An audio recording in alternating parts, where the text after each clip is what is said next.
Mesdames et messieurs, bonsoir, bienvenue dans cette édition de votre journal de 22 heures. Voici les principaux titres de l'actualité de ce mercredi 2 mars. Le chef de l'État a reçu ce matin une délégation de la Société financière internationale, une organisation du groupe de la Banque mondiale. Et l'Union africaine qui dénonce les mauvais traitements infligés aux Africains. Dans un communiqué, l'Union africaine dénonce le traitement infligé aux Africains en Ukraine. Bonsoir et merci de nous accueillir chez vous.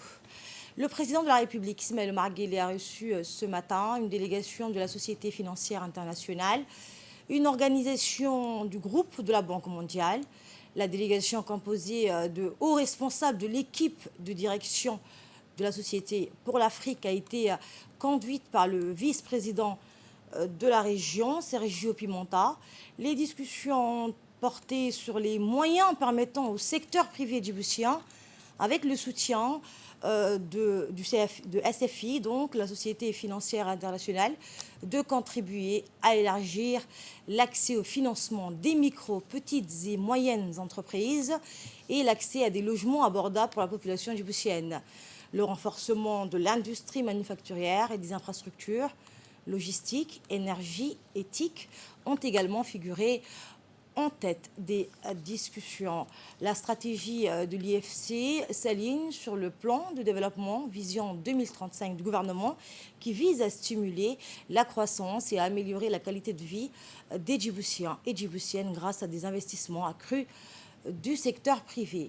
La Société financière internationale a pour mission de renforcer le développement économique et d'améliorer les conditions de vie des populations à travers la promotion du développement du secteur privé dans les pays en développement.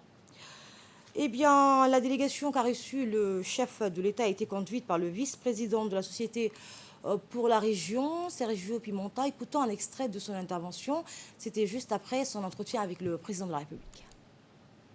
Reçu par son Excellence Monsieur le Président de la République, en présence de son Excellence Monsieur le Ministre de l'Économie et des Finances chargé de l'Industrie. Et nous avons eu l'opportunité d'échanger sur cette visite, ma première visite à Djibouti, et les opportunités que nous voyons pour le développement du secteur privé dans l'économie djiboutienne.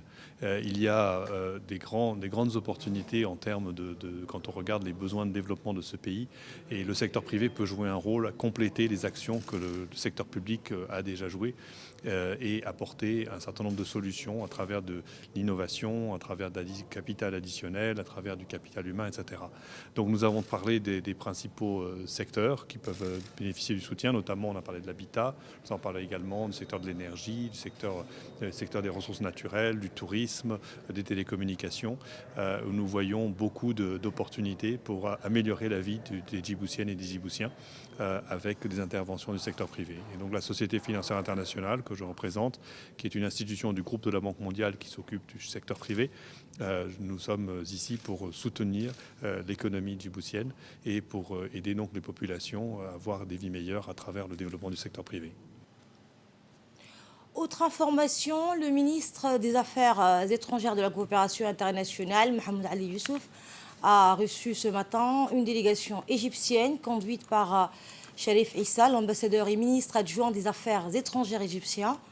Les deux hommes ont abordé plusieurs sujets d'intérêt commun. Ils ont discuté des relations d'amitié et de coopération entre les deux pays, ainsi que les voies et moyens de les développer davantage. En plus d'être tous deux issus du monde arabe et d'une même région stratégique, Djibouti et l'Égypte partagent en effet des valeurs communes, des liens culturels et historiques tissés au fil du temps. Ils ont réaffirmé leur détermination à consolider les liens de partenariat stratégique entre les deux pays sur plusieurs domaines tels que la santé, le transport, la construction de la route Djibouti-Holhol et la construction d'un futur hôpital. La rencontre a vu la participation de l'ambassadeur de Djibouti en Égypte, Ahmed Ali Bareh, et le directeur du monde arabe au département des Affaires étrangères. Le ministre des Affaires islamiques, Moumin Hassan Bareh, a parrainé ce matin la cérémonie d'inauguration du centre Dar al-Mouminat pour la mémorisation du Saint-Coran. Après sa rénovation avec le soutien et le financement du Royaume d'Arabie Saoudite, grâce à travers son ambassade à Djibouti, Après la coupure du ruban, le ministre des Affaires islamiques et des biens Warf et l'ambassadeur d'Arabie Saoudite à Djibouti ont visité les différentes salles de l'école qui ont été rénovées avec l'appui du Royaume d'Arabie Saoudite dans le cadre d'accords bilatéraux et de la coopération entre les deux pays frères. Il convient de noter que cet édifice éducatif a été ouvert pour la première fois il y a 10 ans et au cours de ces années, de nombreux mémorisants du livre de Dieu ont obtenu leur diplôme qui donc participent à des concours locaux et régionaux pour mémoriser et réciter le noble Coran, comme l'a indiqué le directeur du centre, Cheikh Ahmed Yassine Ali. Eh bien, le directeur du centre a exprimé ses remerciements et sa reconnaissance à l'ambassadeur du Royaume de l'Arabie Saoudite et à son prédécesseur pour leur soutien à ce centre, pour lui permettre de mener à bien les missions qui lui sont confiées. Il a également salué les soins et l'attention continue que cette école a reçue du ministre des Affaires islamiques et des biens Warf.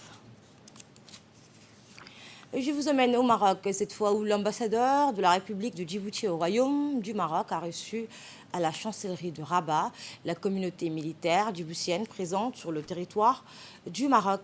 Au cours de cette réception, le cré-colonel Mohamed Ibrahim Moussa a présenté à l'ambassadeur les différentes catégories de stagiaires de nos forces armées djiboutiennes, actuellement en formation dans les différentes écoles militaires des forces armées royales.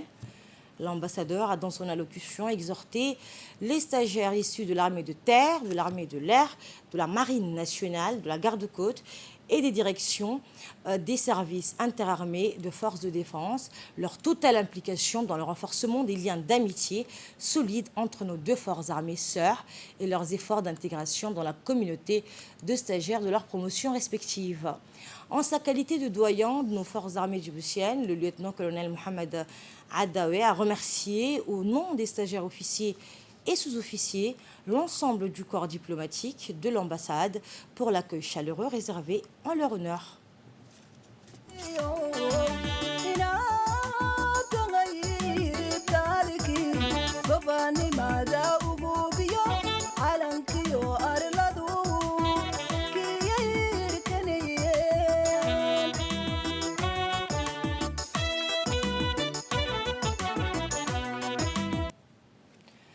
La campagne nationale de vaccination contre la polio cible les enfants de 0 à 5 ans. Le centre médico-hospitalier d'Obok a procédé hier en ce sens au lancement de la première phase de cette campagne de poliomyélite.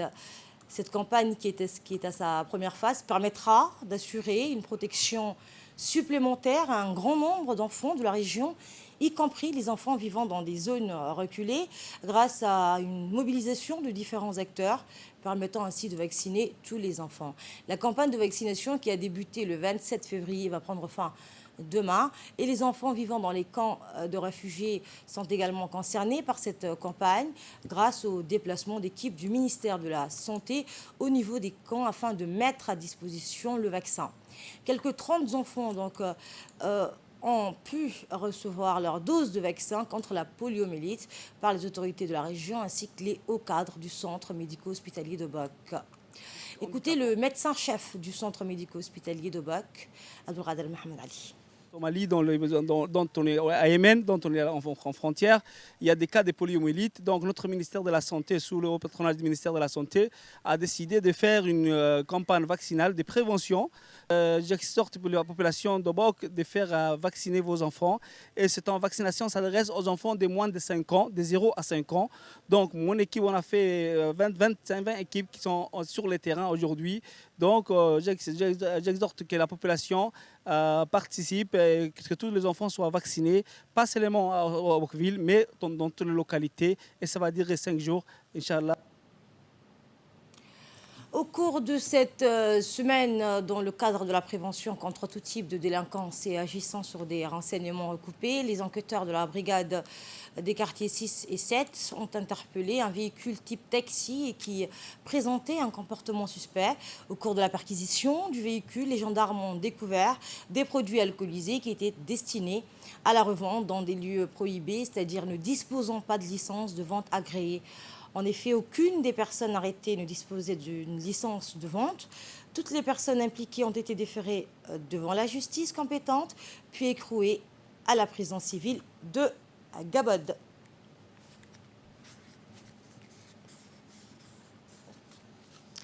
Et de là, donc, nous passons à ce qui domine l'actualité hors de nos frontières. Mais d'abord, cette triste nouvelle, pendant plus de 30 ans, il a incarné sur la première chaîne française TF1 une certaine idée de la France, celle des régions, des petits villages. Jean-Pierre Pernaut, figure emblématique de la Grande Messe télévisuelle à 13 h, vient de s'éteindre à l'âge de 71 ans des suites d'un cancer. Je vous le disais en titre, l'Union africaine dénonce les mauvais traitements infligés aux Africains dans un communiqué en date du 28 février dernier. L'Union africaine dénonce le traitement infligé aux Africains en Ukraine. Selon l'UA, donc les Africains en Ukraine se verraient refuser le droit de traverser la frontière pour se mettre en sécurité, une situation qui se place à contrario du droit international qui stipule que toute personne a le droit de franchir les frontières internationales pendant un conflit.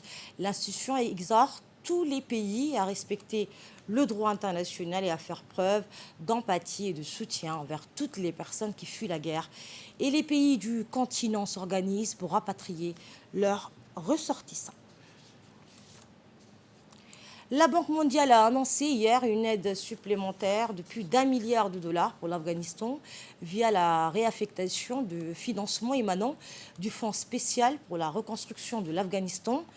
Cette aide financière se fera sous la forme de subventions accordées à des agences des Nations Unies et à des organisations non gouvernementale. Et elle restera donc hors du contrôle de l'administration intérimaire des talibans. L'institution de Washington avait dû suspendre fin août ses aides à Kaboul après le retour au pouvoir des talibans. Objectif, protéger les Afghans vulnérables et de contribuer à préserver les services économiques et sociaux essentiels. Et c'est ainsi que s'achève cette édition de la rédaction. C'est toujours un plaisir de vous retrouver. Place maintenant au journal spécial élections communales et régionales qui vous sera présenté par Ahmed Hamad. Agréable soirée à toutes et à tous.